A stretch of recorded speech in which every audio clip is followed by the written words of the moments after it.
বলাবলি করে মানে চিল্লাচিল্লি করে, তখন ওনার আব্বু বের হয়ে দেখলো। দেখার পরে দেখছে যে একটা মানে গরুর পাশ থেকে কি যেন একটা কালা ছাওয়ার মতন ওই জায়গা থেকে চলে গেল। পরে ওনার আব্বু বুঝতে হয়তো কোনো চোর আইছে আমার গরু নেওয়ার জন্য, তখন নিজের সামনে একটু আগাইলো, তখন দেখে যে কেউই নাই। পরে উনি গরুগুলো কান করলো, কান করার পর দেখে যে না ১৫টা গরু আছে ওই জায়গায়। পরে উনি আবার বাসায় চলে আসলো, আসার পরে সকালবেলা যখন হয় তখন উনি উঠে দেখে যে একটা গরু ওই জায়গায় নাই, মিসিং।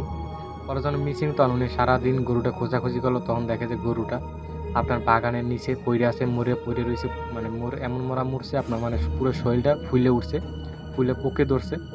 পরে উনি মানে কোনোভাবে ভাবতে পারতেছিল না যে এত জায়গা থুইয়া মানে উনি কোনোভাবে ভাবতে পারতেছিল না যে আমার গরুটা জেতা ছিল আবার মরে গেছে এত দূরে আইসা। মরলো তো আমার মানে গরু ঘরে বসেই মরবো, ওই যে কিভাবে যাই মরলো।